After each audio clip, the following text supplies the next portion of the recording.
Parfois, on me demande est-ce que vous n'avez pas des regrets? Alors les regrets, j'en ai aucun. Imaginez un monde où chaque histoire trouve sa voix, où chaque talent éclaire notre époque.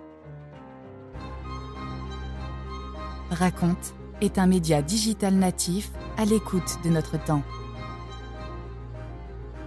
Les interviews grand format sont le premier chapitre de l'univers Raconte. Écoutez-les en podcast, visionnez-les en vidéo et préservez-les grâce à nos publications imprimées collector. Notre passion pour l'image est infinie. Raconte, c'est le fond avec la forme. Préparez-vous à voyager au-delà des horizons connus, aux côtés de celles et ceux qui les redéfinissent. Bienvenue dans l'Odyssée Raconte. Raconte, la rencontre. C'est la base de tout mon travail depuis 45 ans, c'est de la différenciation, quoi. Toujours la différenciation.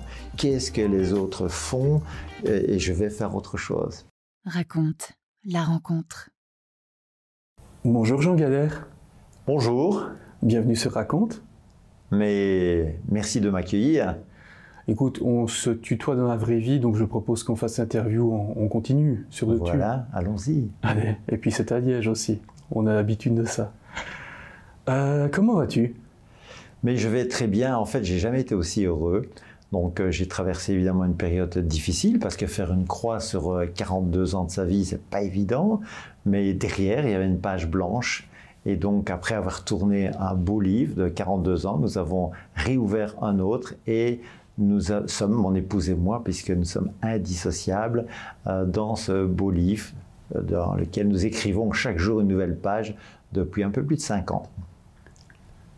Eh bien, tu me lances dessus. Quelle était la première page du livre? Où tout a commencé?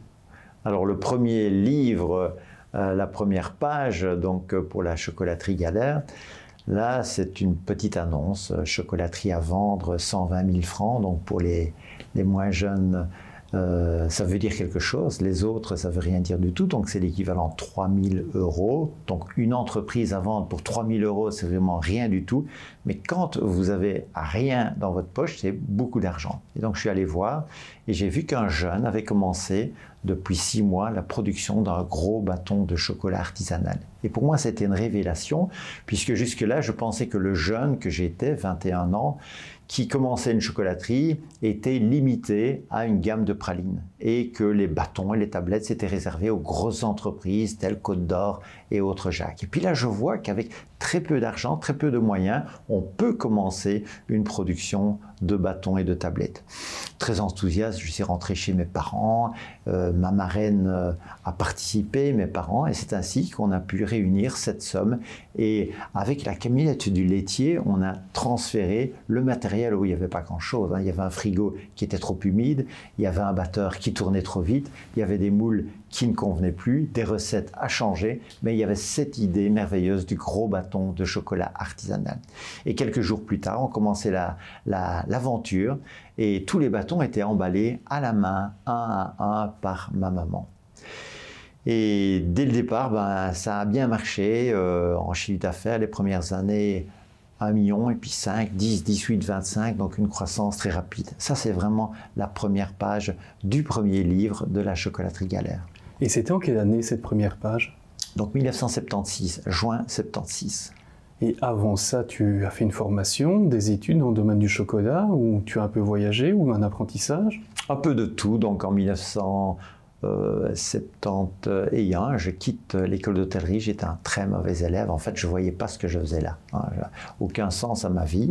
Et puis c'est dès que j'ai commencé un apprentissage en boulangerie que le déclic s'est fait, j'ai aimé la boulangerie, j'ai aimé la pâtisserie, et puis un jour je suis arrivé dans un livre à une page du chocolat et j'étais fasciné. Et donc chaque jour, après ma journée d'apprentissage, je rentrais chez mes parents, je m'étais fait un petit atelier dans la cave, puisque mes parents et mes grands-parents étaient aussi boulangers-pâtissiers, et tous les jours je testais quelque chose. Et ce chocolat est une matière que j'ai tout de suite aimé, et mes parents m'ont permis d'aller à 17 ans en Suisse, apprendre les secrets des maîtres chocolatiers. Et ça a été une chance exceptionnelle parce que très peu de jeunes ont cette chance de voir la manière d'approcher le chocolat en Belgique, en Suisse et ensuite en France, qui sont les 3 grands pays du chocolat. Et donc chaque pays, chaque chocolatier aborde le chocolat d'une manière différente. Et quand je suis allé après chez Le Nôtre, puisque j'ai eu la chance de participer à un concours pour l'élection du meilleur apprenti boulanger-pâtissier de Belgique, j'ai gagné, ce qui m'a permis d'aller chez Le Nôtre. Et ça a été une expérience extraordinaire. Et donc cette vision du chocolat en Suisse, en France et en Belgique, j'ai pu après faire ma façon de voir le chocolat, tout en étant respectueux du chocolat belge, car ça c'est fondamental. Tout chocolatier belge est fier, ou doit être en tout cas fier, de pouvoir poser ce label chocolat belge. Mais après, c'est un avantage, mais aussi c'est un devoir, c'est être respectueux par rapport à ce label. Et donc tout a commencé d'une certaine manière par cet apprentissage en boulangerie, en pâtisserie, et puis ce voyage dans le chocolat qui a conduit ma vie. Et j'ai fait d'une certaine manière un écart, un entre parenthèses de 46 ans pour finalement, en 2019, revenir au pain et à la pâtisserie. Et comme tu disais, tes grands-parents étaient déjà dans le domaine de la pâtisserie, de la boulangerie et tout ça. Donc tout petit, tu étais déjà un peu dans le mood, si je puis dire. Oui, dès que tout souvenir que j'ai, c'est évidemment la boulangerie familiale, c'est de pouvoir faire ce qu'on ne peut plus faire et qu'on ne fait plus aujourd'hui, mais à l'époque, voilà, c'était différent. C'était quand j'arrivais chez mon grand-père et que je voyais la bassine de riz, parce que pour faire une bonne tarte au riz, il faut faire le riz le jour avant.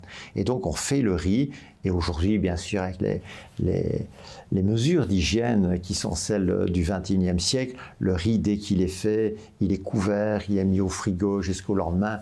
À l'époque, la bassine de riz, elle restait là, et je prenais 2 doigts, et je prenais ce riz. C'est un bonheur immense que tout enfant devrait connaître, et c'est marqué dans mon enfance, mais c'est aussi le fait d'être derrière le comptoir, puisque pour aider ma maman, eh bien, je servais aussi les clients, et à l'époque, j'étais d'une timidité terrible. Heureusement, j'ai pu me soigner, mais affronter finalement le client et servir le client. Et ça m'a bien servi parce que très souvent, j'arrive dans un magasin, j'achète différentes choses et je prépare la somme et je vois la personne qui est en train de calculer avec sa machine et qui met 3 fois plus de temps parce que ça m'a permis de développer le calcul mental en étant là derrière le comptoir tout petit en servant les clients. Oui, donc c'est vraiment un apprentissage qui s'est fait sur le tas finalement, une première rencontre à ce moment-là, familiale. Et tout ça t'a donné des clés et des envies que tu as retrouvées un peu plus tard dans ta formation et bien sûr dans ton parcours dont on va plus longuement parler. Oui, et aussi le fait que donc, le statut, je vais dire, de boulanger-pâtissier ou de fils de boulanger-pâtissier, encore aujourd'hui, mais encore plus à l'époque, était pas très valorisant. Hein. Donc quand j'avais 18 ans, 19 ans et que je sortais en boîte, dire à une fille, voilà, je suis apprenti boulanger, je peux vous assurer que c'est pas très avantageux. Hein. Alors que vous dites, je suis chocolatier, alors chocolatier, vous dites je suis vigneron, vigneron, ça fait rêver. Boulanger, ça fait pas rêver. Alors que le métier de boulanger est magnifique, il est noble, c'est un métier magnifique, mais tellement dévalorisé. Et donc, quand on est fils de médecin, fils d'avocat ou fils de boulanger, eh bien, on ne part pas, je vais dire, à part égale, mais c'est fantastique parce que justement, c'est ce qui m'a donné une énergie et une volonté qui fait que, à toute épreuve, et donc des difficultés, évidemment, j'en ai rencontré énormément, mais jamais aucune difficulté ne m'a abattu, que du contraire, ça m'a chaque fois donné plus d'énergie pour me battre, pour aller plus haut et améliorer les choses. Tu viens de parler de difficultés justement. Quand tu as repris, tu avais la vingtaine, cette fameuse chocolaterie que tu as achetée pour 120 000 francs avec les économies, on va dire familiales, les économies communes de la famille. Tu as eu peur? Tu as eu des doutes à ce moment-là? Alors non, ça, des doutes, des peurs, j'en ai jamais eu. Et c'est une force, jusqu'à une certaine limite évidemment, parce que la peur peut parfois préserver de certains risques, mais non, ça, des doutes et des peurs, j'en ai jamais eu, et c'est ce qui m'a permis d'avancer. Et c'est une chance aussi, parce que quand vous commencez une entreprise à 21 ans, sans argent, si ce n'est les 3 000 € que vos parents ont mis dedans pour vous aider, qu'on n'a pas de famille, qu'est-ce qu'on peut perdre, hein? À part gagner de l'expérience ou gagner, perdre rien. Hein? Et donc ça, c'était une chance fantastique qui m'a permis de n'avoir aucune limite et vivre mon rêve. Et c'est après, évidemment, qu'on peut avoir, évidemment, certaines craintes parce que des gens vous ont fait confiance. Donc, ne fût-ce que les banquiers qui m'ont toujours suivi, à ce moment-là, ben, quand vous avez des emprunts, bon, vous avez une autre responsabilité. Aussi, quand il y avait les 180 personnes qui travaillaient chez Galère, aujourd'hui 200 personnes chez Blanche, là, évidemment, il y a une responsabilité qui est colossale, hein, et qui est encore plus importante que le patrimoine que l'on met en jeu. Mais ça se transforme en responsabilité, mais jamais en peur ou en doute. Et tu le disais justement, tout ça s'est fait sous forme d'une croissance finalement assez organique. Le développement, les employés, les bâtiments et tout, c'est quand même un parcours entrepreneurial assez important. Donc tout ça s'est fait sur un laps de temps quand même assez long. Bah, c'est organique et c'est important pour moi en tout cas organique, parce que du moment où ce n'est pas organique, à ce moment-là, ça veut dire deux philosophies, deux méthodes, deux conceptions. Et donc déjà, à un certain moment, je me suis trompé de partenaire, puisque une des plus grandes réussites, on va dire, de ma vie professionnelle, ça a été cette association avec Philippe Geluck pour créer les langues de chat. Et si on prend un peu de recul, pourquoi est-ce que ça a été un succès ? Bien sûr parce que c'est une bonne idée, bien sûr parce que Philippe Geluck est quelqu'un d'exceptionnel, mais aussi parce que c'était un partenariat qui était fondé sur des choses saines. Donc Philippe Geluck et moi, nous partageons les mêmes valeurs et nous étions à peu près de la même dimension. À l'époque, le chat, il est né en 1983, donc j'ai pris contact avec Philippe en... Tu le connaissais avant ou pas du tout? Pas du tout. Non, ok, donc tu as vu le chat, ça t'a plu, tu l'as appelé? Bah, j'étais un fan du chat, et donc j'ai eu l'idée de le contacter. Et donc on a beaucoup travaillé à ce produit. On a travaillé 7 ans avant qu'il ne sorte. Et donc il est sorti en 95. Donc le chat avait, je vais dire, une douzaine d'années quand il est sorti. La chocolaterie Galère en avait un peu plus, mais on était de taille identique. Alors que quand on fait un partenariat avec des gens qui n'ont pas les mêmes valeurs ou qui n'ont pas la même taille, eh bien, je ne dis pas que c'est impossible, mais c'est en tout cas beaucoup plus compliqué de faire quelque chose de positif et de sain. C'est un rapport déséquilibré en quelque sorte. Oui. De par la taille, de par l'influence peut-être. Exactement. Donc, de par la taille, rien que le fait de ce que l'argent peut représenter. Hein. Donc, comme chez mes parents, il y avait rien. Hein. Donc il faut savoir qu'avant mes 15 ans, il n'y avait pas de voiture, il n'y avait pas de télévision, il n'y avait pas de vacances, il n'y avait même pas de salle de bain. Donc on vivait de manière très simple, hein, merveilleux. Donc à table, il y avait toujours ce qu'il fallait, beaucoup d'amour, donc aucun regret. Mais fatalement, je sais ce que c'est un franc et un euro. Et donc quand vous associez avec des personnes qui comptent en millions, voire plus, bon, à certains moments, on ne parle pas de la même chose. Ça nous amène à quoi, ça? Ce côté finance, à outrance, etc. J'ai l'impression que tu en parles avec une petite amertume. Amertume, sûrement pas. Non, j'ai sûrement avec une réserve, ça oui. Hein, donc, c'est le passé, et le passé, c'est le passé. Ici, ça fait partie du passé, voilà, avant chez Blanche. Et aujourd'hui, chez Blanche, c'est une entreprise justement magnifique parce que c'est une entreprise saine avec des associés qui partagent les mêmes valeurs, des associés pour lesquels l'argent a la même valeur. Et nous avons pu partir, mon épouse et moi, d'une page blanche. Hein. Et ça, quand vous avez une entreprise d'une certaine taille et que vous voulez lui donner une orientation, une autre orientation, ou bien que pire, que vous avez un associé qui veut donner une autre orientation que celle que vous voulez ou bien qui est depuis des années, eh bien, c'est énorme. L'énergie que ça peut demander, l'investissement, alors que quand vous avez ce passé que nous avions, mon épouse et moi, de 40 ans dans le chocolat, et pouvoir recommencer une entreprise avec une page blanche, nous avions envie de faire de la qualité, nous l'avons fait, nous voulions des produits très peu sucrés, nous voulions du bio, et tout ça, nous l'avons voulu, nous l'avons fait. Un des principes de base, nous voulions que chez Blanche, chaque personne soit importante, chaque personne soit respectée, chaque personne soit écoutée. Eh bien, on a pu commencer dès le départ et 5 ans plus tard, on y est toujours. C'est évidemment ambitieux et c'est un défi de tous les jours, mais nous y arrivons. Tu parlais justement de ta collaboration avec Philippe Gueduc. En tant qu'entrepreneur, tu trouves que c'est important, et aussi entrepreneur, je veux dire créatif, c'est pas simplement entrepreneur, parce que vous êtes 2 créatifs, c'est le moins qu'on puisse dire. Tu trouves que c'est important, ce genre de rencontre qui permet de créer des nouveaux produits finalement, une nouvelle offre, des choses qu'on n'attend pas, parce qu'entre un dessinateur de presse à connotation humoristique et politique et un chocolatier, la rencontre n'est pas forcément évidente.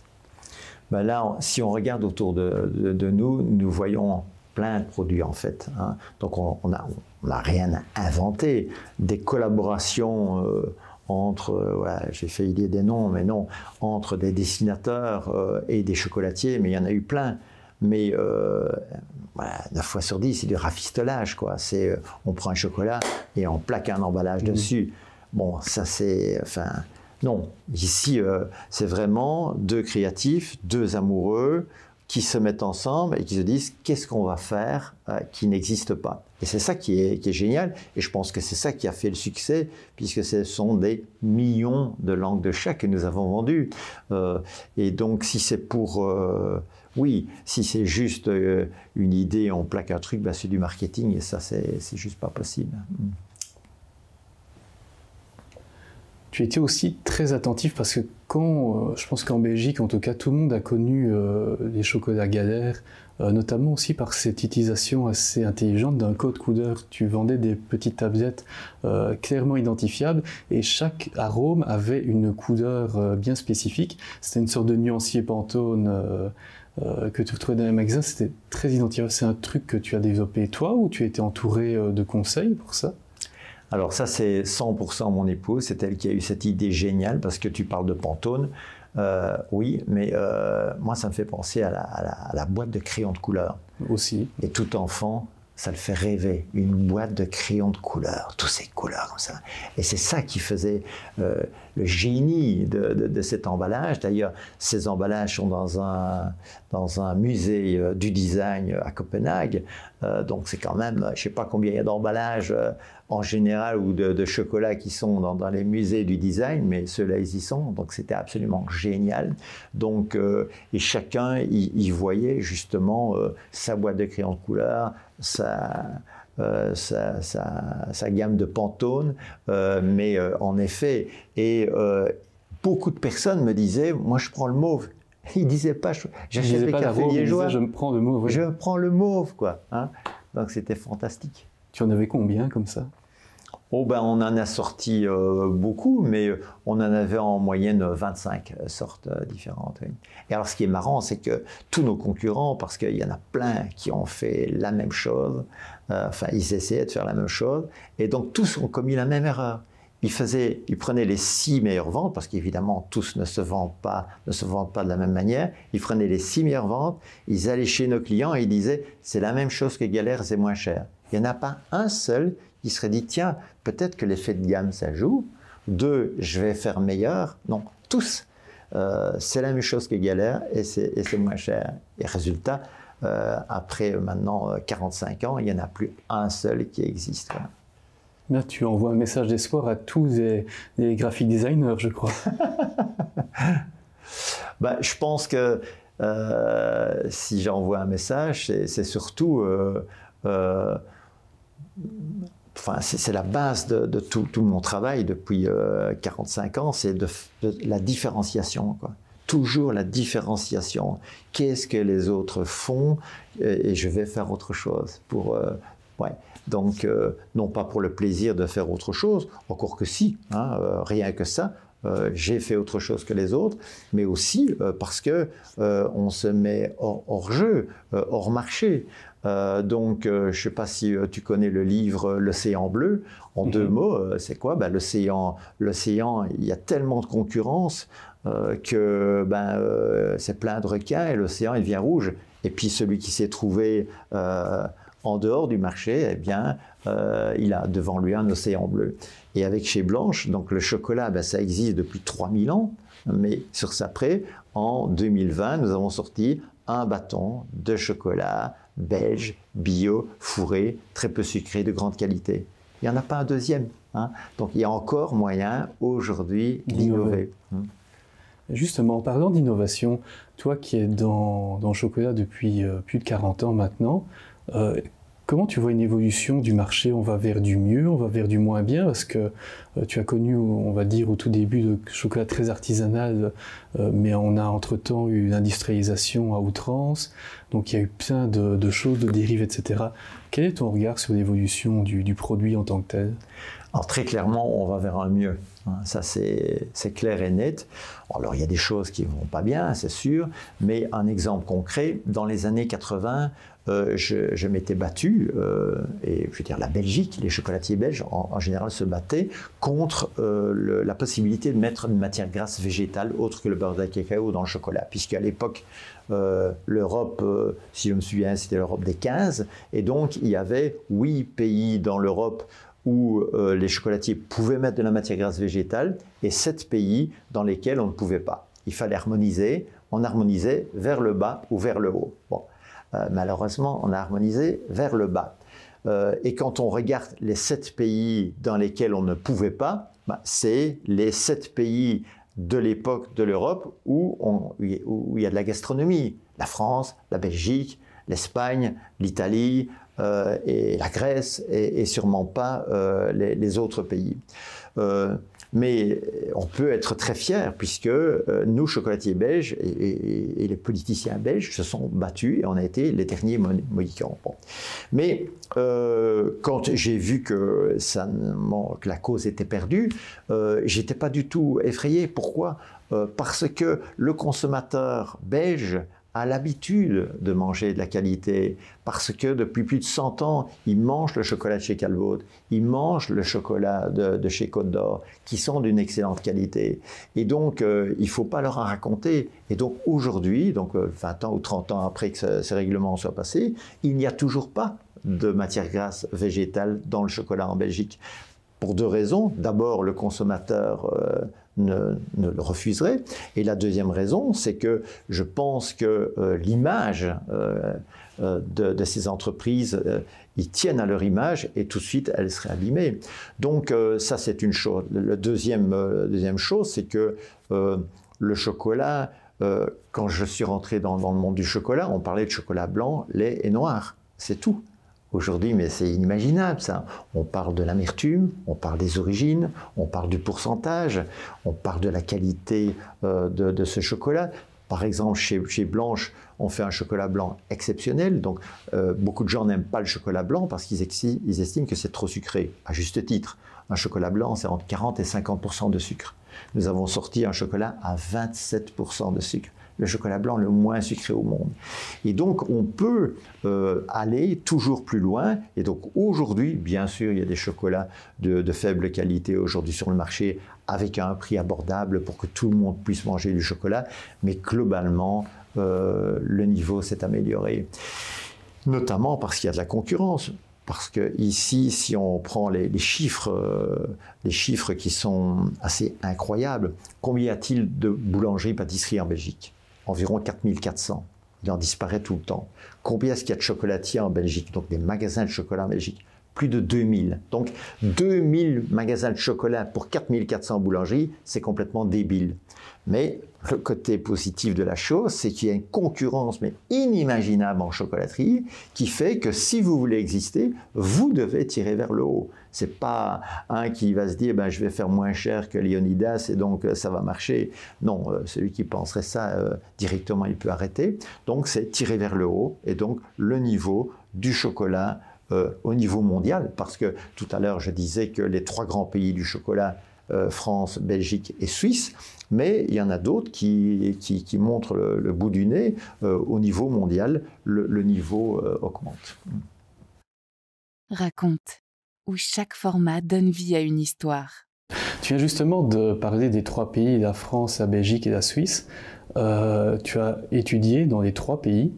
C'est quoi tes meilleurs souvenirs dans chacun? Ou s'il y en a un qui se démarque plus que les autres?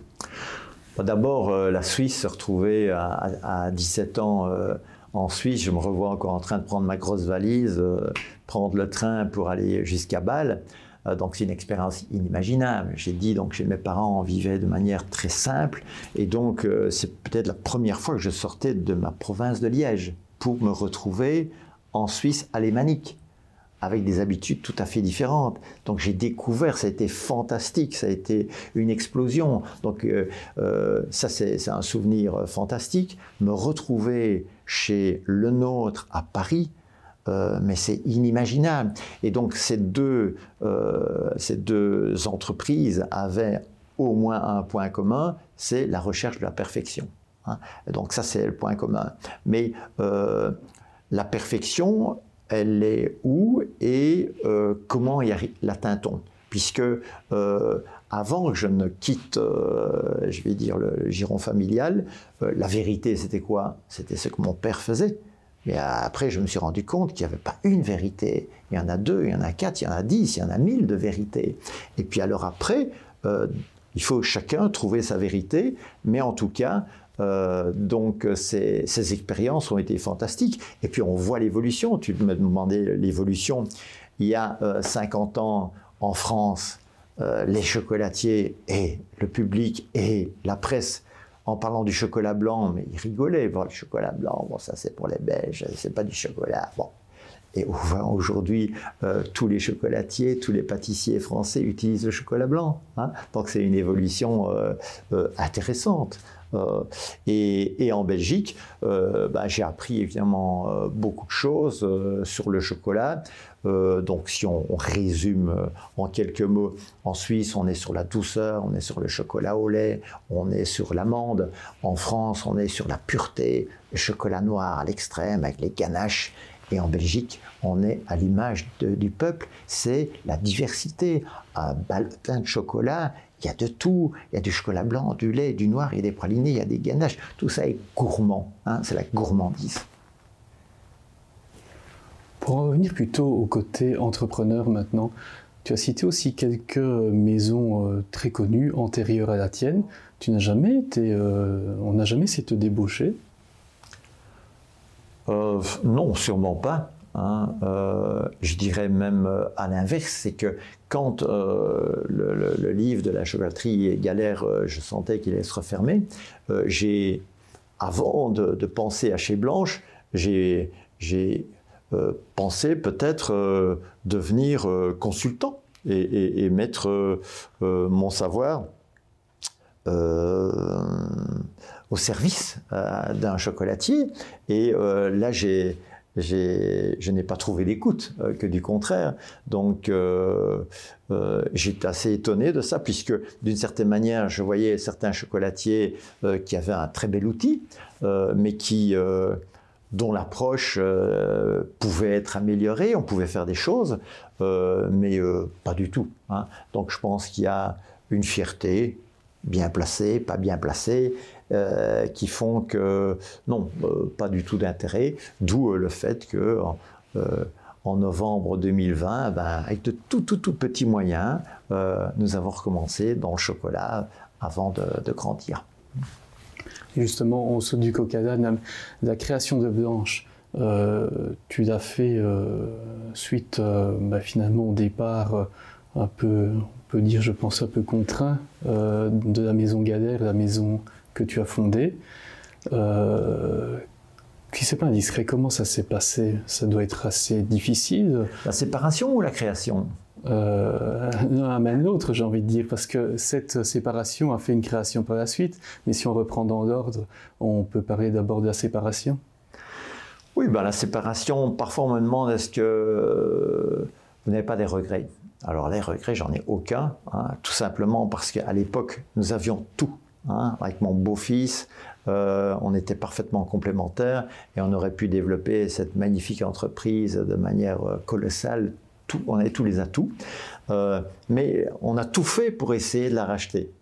Donc à l'autre actionnaire, il n'a pas voulu. Quand vous avez tout fait pour et que ça ne peut pas se faire, comment pourrait-on avoir de regrets? Donc ça, c'est une bonne raison pour ne pas avoir de regrets. Et la deuxième raison, c'est que dans cette nouvelle entreprise, j'ai jamais été aussi heureux. Donc c'est encore une autre bonne raison pour ne pas avoir de regrets. Et donc comment est-ce que ça s'est fait? C'est que du moment où ce beau livre se referme et que la possibilité d'être consultant pour d'autres chocolatiers n'intéresse personne et qu'on a envie de faire des choses, on a des idées, mon épouse et moi, et puis à ce moment-là, on prend une page blanche, on écrit les valeurs que l'on veut défendre, on veut la mission, la vision, et où on veut aller, on écrit le concept et on démarre, et tout ça très rapidement. Et ça a été assez vite, je crois. Tu as commencé avec combien de magasins physiques avec Blanche? Donc chez Blanche est né le 2 janvier 2019 avec l'ouverture du premier magasin à Chesnay. Le 5 janvier ouvrait le deuxième Herstal, ce qui est complètement fou avec le recul, d'autant plus qu'on voulait commencer doucement parce qu'inévitablement au début il y a des petits problèmes de jeunesse. Seulement on a eu directement la première page de la Meuse, donc question de démarrage d'où c'était raté, donc ça a été la folie. Je ne sais pas comment on est arrivé à suivre. Le personnel d'ailleurs a été exceptionnel. On a fait des heures, vraiment beaucoup, pour arriver à suivre ce succès directement. Et puis quelques mois plus tard, puisque en juillet on ouvrait le 3e magasin, en septembre le 4e. Donc ouvrir 4 boulangeries en un an, c'était un défi colossal. Mais ça s'est fait naturellement, encore une fois, organique. Oui.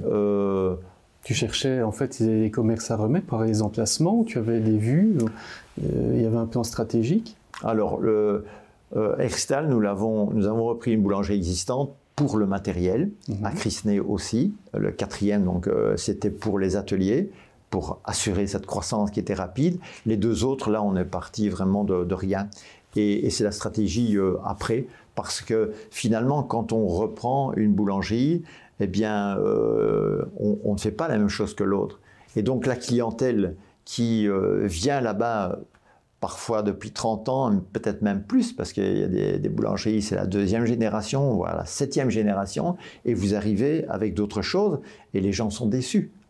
Et donc, les 2 boulangeries qu'on a repris, eh bien, on a perdu tous les clients et on a dû se refaire une clientèle. Donc, finalement, il vaut mieux partir d'un plancher et créer nos propres boulangeries. Et comme ça, directement, on attire la clientèle qui vient pour cette qualité et pour ce produit. Le média Game Changer, multiples thématiques. C'est une page blanche ou ça vient d'ailleurs? Pourquoi chez Blanche? D'abord parce qu'on ne pouvait plus, mon épouse et moi, nous se servir de notre nom. Donc, et on voulait un nom qui voulait dire quelque chose. Ça veut dire que beaucoup de personnes pensent que Blanche, c'est quelqu'un de ma famille, c'est peut-être ma maman, ma grand-mère, ma fille. Donc on voulait que ça puisse symboliser une personne. Et puis aussi, bien sûr, la page blanche. Blanc aussi comme la farine, comme les mains de mon grand-père, puisque mon grand-père était boulanger et je vois encore ses mains dans la farine. Et puis aussi blanche comme la trace qu'on voudrait laisser sur la planète. hein. Et donc, d'où là nos valeurs. Chez Blanche, j'ai 5 valeurs. La première, c'est la tradition. Hein. Et tout le pain, il n'y a rien de plus traditionnel que le pain. Ça fait plus de 10 000 ans que l'être humain mange du pain. C'est la simplicité, que ce soit au niveau des produits, que ce soit au niveau de nos magasins. Nous voulons des choses simples. La troisième valeur, c'est le service. Et ça, c'est fondamental parce que le pain, c'est un lien fort. Et donc, quand on va chez son boulanger, c'est pas un acte neutre. Et donc, on doit être bien accueilli. Le service est fondamental. La quatrième valeur, c'est le respect de l'être humain. Fondamental, et ça guide tout. Et de là, sans doute, c'est lié, c'est qu'il y a une très grande fidélité du personnel. Donc, parmi les personnes qui étaient là le premier jour, il y en a encore beaucoup. Alors, maintenant, évidemment, il y en a beaucoup plus et on ne pouvait pas être autant quand on a commencé. Mais les gens restent chez nous. Et il y en a aussi qui nous ont suivis de chez Galère. Et parmi elles, il y a la première personne que nous avons engagée chez Galère, donc il y a maintenant plus de 40 ans. Hein. Et donc cette personne a terminé sa carrière et quand elle était pensionnée, elle travaille maintenant seulement 1 ou 2 jours par semaine, mais elle travaille chez nous. Mais vous pouvez imaginer ce que ça représente pour moi. Donc il y a, en 1977, elle et moi, nous faisions les bâtons à la main, les mains dans le chocolat ensemble. Et puis on se retrouve ici en 2024. Enfin, moi, chaque fois que je la vois, j'ai envie de l'embrasser, quoi. C'est un lien exceptionnel, pouvoir se respecter et travailler ensemble autant de temps, c'est très fort. Et puis la cinquième valeur, c'est le respect de la planète. Et de là, le désir de travailler le bio, le respect des saisons. Hein. Chez Blanche, il y a des fraises quand on a des fraises bio de Belgique. Hein. Et pour tous les fruits comme ça, il n'y a pas de bûche avec des framboises, parce qu'il n'y a pas de framboises au mois de décembre. Et aussi donc le bio, le respect des saisons et les circuits courts. Donc les farines, on travaille des farines d'exception. Il y en a une partie qui vient de France, mais le plus possible de Belgique. Et ça, c'est un changement fondamental dont on n'est pas conscient, mais jusqu'il y a environ 20 ans, il n'y avait pratiquement plus de meunerie en Belgique. Hein, c'était fini, le bio n'existait pas. Et il y a une prise de conscience par des jeunes agriculteurs qui ont commencé à faire du bio. Il n'y avait même plus un moulin pour moudre leurs grains, donc ils allaient le moudre en France. Mais heureusement, grâce à leur volonté, grâce aussi qu'ils ont trouvé des clients en Belgique, grâce à la région qui leur a permis de grandir, aujourd'hui, il y a de plus en plus de moulins, de meuniers en Belgique et on peut acheter des farines bio de qualité. Tu rencontres souvent ces producteurs? Tu vas les voir sur site?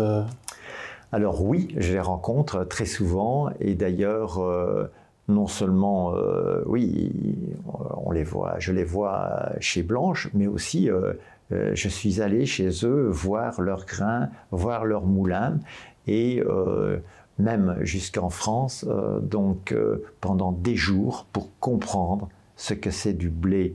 Il y a eu un changement fondamental sur ces 50 dernières années qui malheureusement là n'est pas allé dans le bon sens, mais heureusement il y a un mouvement paysan pour revenir à des blés anciens qui sont beaucoup plus difficiles à panifier, qui sont beaucoup plus chers, mais qui donnent une qualité gustative et nutritive qui est hors du commun. Et donc du moment où on prend ces blés d'exception, qu'on fait des pains au levain en prenant le temps, hein, parce qu'un pain, très souvent dans 90% des boulangeries, ça prend environ 5 heures entre le moment où la farine sort du silo et le moment où le pain sort du four, c'est 4-5 heures. Chez Blanche, c'est au moins 24 heures. Et pendant ce temps-là, d'abord, il n'y a pas de silo, parce que pour les farines bio, il n'y a pas de silo, donc c'est des sacs de farine qu'on prend, on va faire la pâte au levain, et pendant toutes ces heures, ce levain va non seulement donner un goût fantastique au pain, mais en plus, il va prédigérer le gluten. Donc un pain au levain est beaucoup plus digeste qu'un autre pain. Raconte la forme avec le fond. Avec Blanche, tu as aussi également grandi en termes de, on en parlait justement du nombre de points de vente, etc. Ça a été une volonté ou c'est un accident? Alors, c'est sûrement pas un accident, ça c'est vraiment dans mes gènes, mais je vais dire pour arriver à notre objectif, c'était indispensable. Et donc, qui dit grandir, dit évidemment engager des personnes, ce qui n'est pas facile, c'est un métier difficile, et donc trouver les bonnes personnes n'est pas toujours facile. Et donc la solution que nous avons trouvée, c'est de faire en sorte que chez Blanche soit un centre de formation qui est unique. Hein. Il est unique en quoi? C'est que le jeune qui vient chez nous, qui reste 3 ans pour sa formation, au bout de ces 3 ans, s'il le veut, il sait faire du pain au levain comme on le faisait il y a 3000 ans, il y a 10 000 ans.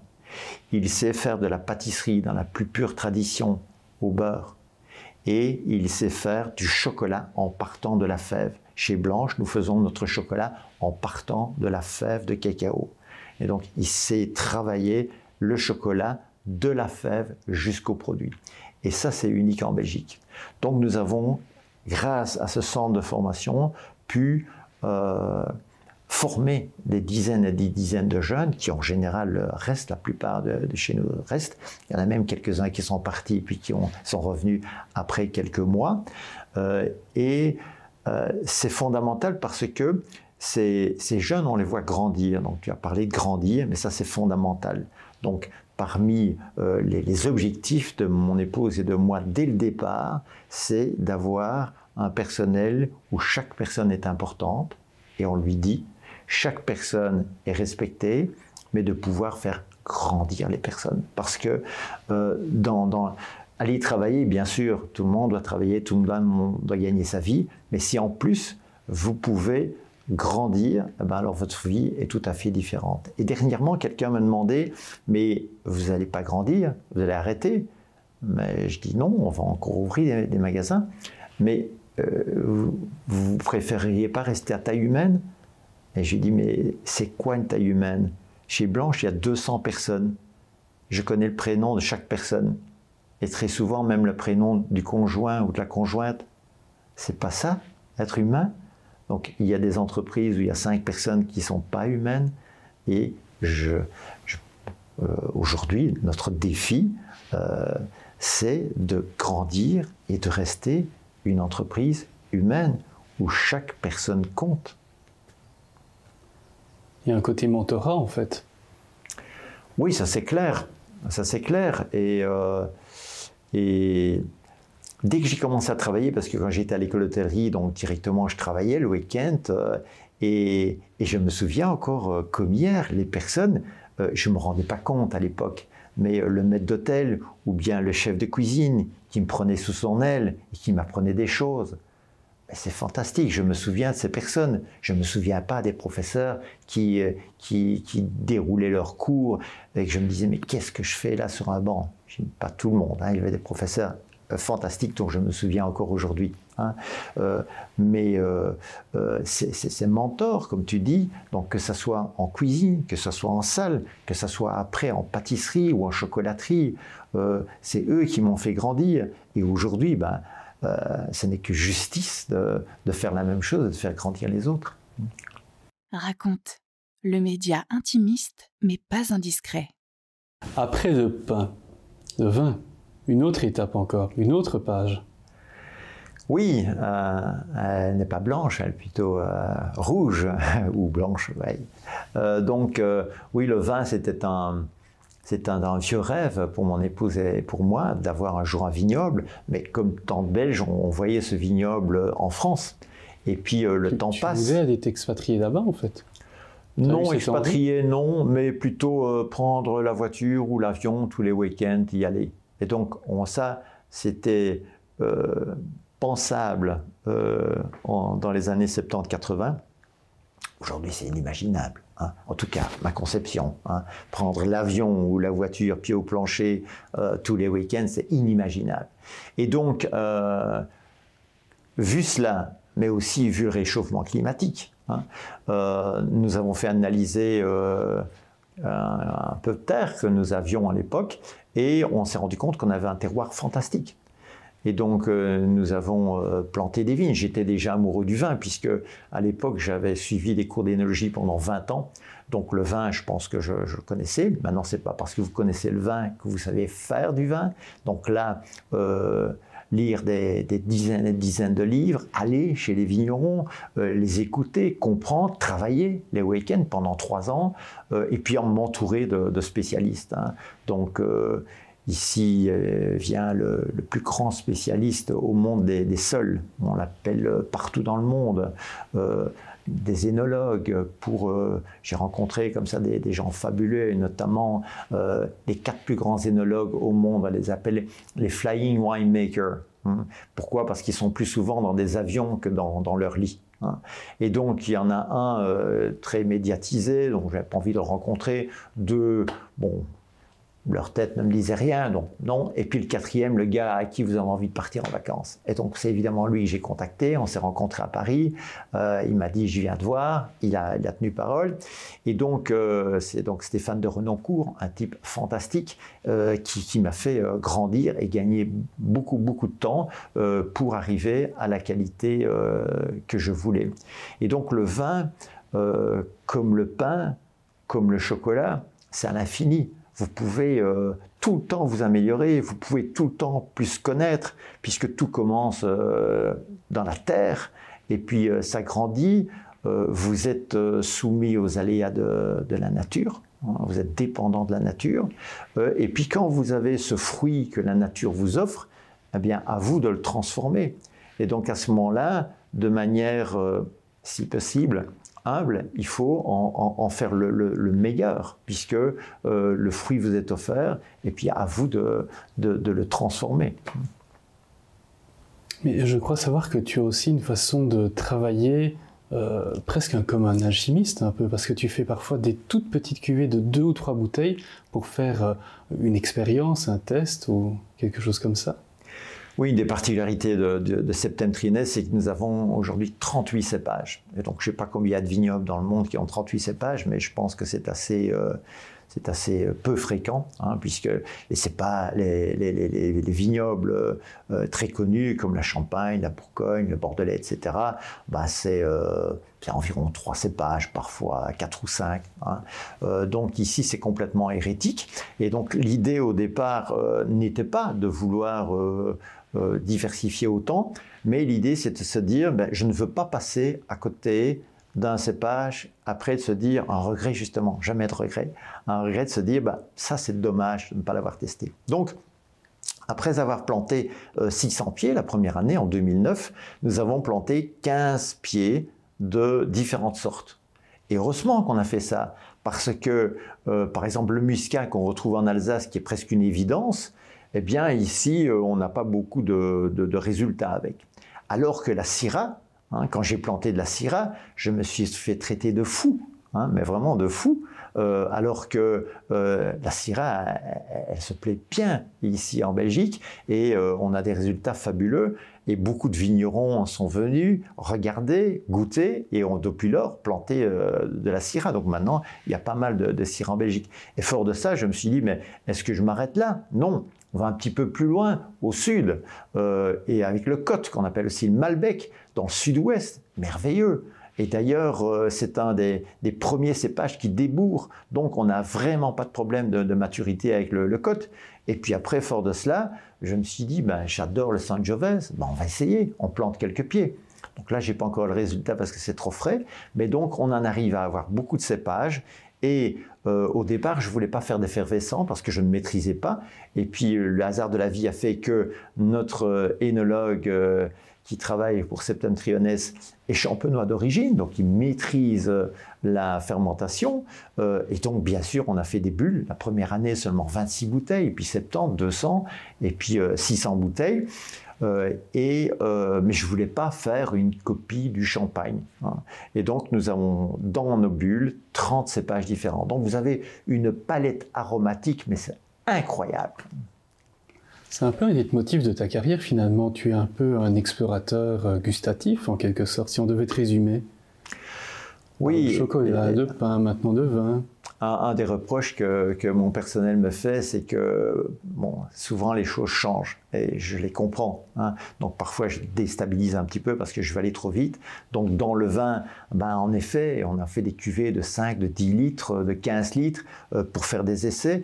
Et donc quand vous sortez un vin et que vous avez 7 bouteilles, mais c'est tellement fabuleux. Et il y a des personnes qui me demandent, mais celles-là, vous ne les vendez pas? Si. Ou alors je les vends, ou bien je les partage, mais en tout cas je ne vais pas les boire tout seul. Hein. Donc on va en ouvrir une comme ça avec des amis, ou des personnes qui viennent visiter le vignoble et que je sens qu'ils vont apprécier, ou bien on les vend, peu importe. Mais ce n'est pas un musée. Hein. Un vignoble, ce n'est pas un musée. C'est un endroit de partage. Et donc ça, c'est important. Et pour le pain, c'est pareil. Donc ici, on a une quinzaine de sortes de pain. Et chez Blanche, chaque mois, il y a le pain du mois. Et c'est vrai qu'il y a cette envie de diversité et toujours d'aller plus loin et de découverte. Et alors pour le chocolat... oui aussi, donc on a commencé avec 6 bâtons, et puis 7, 8, 9, et on a grandi la gamme, pas pour le plaisir d'agrandir, mais chaque fois, on se dit, mais waouh, l'avant-dernier, le caramel au beurre salé, mais c'est un grand classique, mais caramel au beurre salé enrobé de chocolat au lait, quand vous faites ça avec passion et la compétence qu'ont nos chocolatiers, mais on donne quelque chose de fantastique. Et donc, évidemment que quand on a cette idée, puisque c'est ça qui est génial aussi chez Blanche, c'est qu'aujourd'hui, ce n'est plus moi qui ai les idées, c'est mes collaborateurs. Et donc, ils ont les idées, ils développent les produits. Et donc, je ne vais pas évidemment brider des gens de 25-30 ans qui ont des idées et qui ont envie d'avancer. C'est un peu comme des nés en parfumerie, si on veut faire un parallèle, les gens avec qui tu travailles pour les nouveaux concepts, les nouveaux goûts, les nouveaux pains. En tout cas, il y a en effet des personnes qui ont un palais exceptionnel. Hein, et donc, c'est un peu les censeurs de chez Blanche. Donc moi, j'aime le produit, donc je ne le développe pas, mais je vis ça avec la personne, le boulanger, le chocolatier, le pâtissier qui développe le produit, et j'en tombe amoureux. Hein, mais parfois, l'amour rend aveugle. Et donc c'est important d'avoir ces personnes dans les bureaux parfois, dans les ateliers parfois, qui... Et après on prend un peu de recul et on se dit, ouais, c'est vrai, là le bébé je l'aime un petit peu trop, il faut encore y travailler. Quoi. Et comment tu trouves ces personnes? Elles viennent à toi ou tu les cherches? Comment on devient ce genre de profil? Alors, il y a plein de personnes merveilleuses chez Blanche et il y a beaucoup de personnes qui nous ont écrit des lettres magnifiques pour dire, voilà, je veux travailler chez Blanche, j'ai vu votre philosophie, je ne veux plus travailler dans une entreprise où l'être humain ne compte pas. Hein. Et ce qui est fantastique, c'est que même s'il y a 200 personnes, nous sommes une PME. Et donc, nous ne pouvons pas offrir des salaires comme une multinationale offre à Bruxelles. Et il y a des personnes qui savent pertinemment bien qu'en venant chez Blanche, ils vont gagner moins, mais ils le font. Et alors, ce qui est fantastique, c'est que le danger, là, c'est que la personne, après 6 mois, se dise « Ouais, c'est vrai, je suis dans une entreprise familiale, oui, on respecte les gens, mais enfin, je gagne moins, donc je suis frustré. » Et ça n'arrive pas. Et ça, c'est fondamental, parce que ça, c'est une catastrophe, évidemment. Et ces personnes sont heureuses, je les vois tous les jours, et je pense que tous les jours, je pense justement à leur parcours, qui fait qu'un jour, ils ont pris cette décision de dire « je ne veux plus faire les 100 km pour la Bruxelles, je ne veux plus travailler pour une entreprise qui n'est pas à taille humaine, où on n'est pas respecté, et qui sont dans cette atmosphère où on est respecté, où on grandit et on donne un sens dans sa vie. » Pour continuer dans cette interview, au-delà de l'aspect purement travail, comment tu es sur le côté? Tu as des hobbies, des passions, des choses que tu fais, des choses qui te nourrissent autrement? Évidemment, le le pain, le chocolat, ça nourrit déjà la bien. pâtisserie et le vin, ça remplit déjà pas mal. Hein. Mais heureusement, moi, c'est 7 jours sur 7. Hein. Au début, je disais à mon épouse que j'allais me calmer. Maintenant, elle a compris, après 44 ans, que je ne me calmerai pas. Mais néanmoins, il reste tous les jours du temps pour le piano. Hein. Une journée sans piano, c'est pas possible. Tu joues, en fait? Et, oui, je joue du piano. Et puis, pas bien, mais voilà, j'aime le contact avec le piano. Et pendant ces 20 minutes que je joue du piano tous les jours, je déconnecte complètement. Et puis la lecture aussi, c'est tellement passionnant, la lecture. Donc voilà, la lecture et le piano. Tu joues quoi au piano? Quel style de musique? Comme pour les cépages, hein, c'est de tout. Hein. Ça va du jazz au classique? De John Lennon, ça va du classique, de Chopin à Eddie Mitchell. C'est vraiment très, très, très, très varié. Encore un leitmotiv de ta personnalité, on dirait bien. Toujours aller un peu à droite, à gauche, chercher... Et surtout se faire plaisir, j'ai l'impression. C'est quand même une récurrente. Donc on ne peut pas travailler jusqu'à 69 ans comme je le fais. Donc comme j'ai commencé à 16 ans, donc voilà, ça fait quand même beaucoup d'années que je travaille. Avec tous les jours, en se levant tous les jours avec l'envie et en se couchant tous les soirs avec la satisfaction, s'il n'y a pas l'envie et la passion. Hein. Et justement, il y a beaucoup d'entrepreneurs qui, des fois, ici, tu as une carrière très longue, plus de 40 ans, mais l'envie, la passion, évidemment, elle est là chez les entrepreneurs. Mais parfois, il y a quand même des coups de mou, non? On a des jours plus difficiles, hein, ça c'est sûr. Oui, ça c'est sûr, mais toujours l'envie de se dépasser. Donc, pas plus tard que ce matin, voilà, j'ai eu une matinée difficile. Et puis, je prends ça, je prends du recul, les problèmes, les solutions. Et après, on est tellement heureux de se dire, voilà, j'en parle parfois avec des collaborateurs, des collaboratrices. On se dit, on regarde derrière, il y a un an, on était là. On a traversé des périodes difficiles parce qu'évidemment, 9 magasins, c'est chez Blanche vit 24 heures sur 24, 365 jours par an, hein, puisqu'il y a des boulangers de jour, des boulangers de nuit, des pâtissiers de jour, les pâtissiers de nuit, il y a les livreurs qui font un métier très difficile tous les jours à 1h du matin, puisque le défi, c'est que 6 jours sur 7, chez Blanche, les 9 magasins s'ouvrent à 7h du matin avec la marchandise qui est présente, qui est rangée et qui est la plus fraîche possible. Et une vendeuse qui vous offre un sourire. C'est énorme comme défi. Ça demande une logistique terrible, en fait. Mais colossale. Hein. Et donc, ça veut dire beaucoup, beaucoup de difficultés. Mais on ne peut y arriver que si on a des gens qui sont motivés et qui ont conscience de la responsabilité, parce que c'est une responsabilité, évidemment. Hein. Et ça ne tombe pas évidemment du ciel, c'est toute une philosophie d'entreprise que nous avons bâtie et à laquelle nous travaillons tous les jours. Bien. Eh bien, je pense qu'on peut dire qu'on arrive au terme de cette interview. Il me reste une question à te poser qui est la même pour tout le monde. Qui tu voudrais entendre à ta place dans Raconte?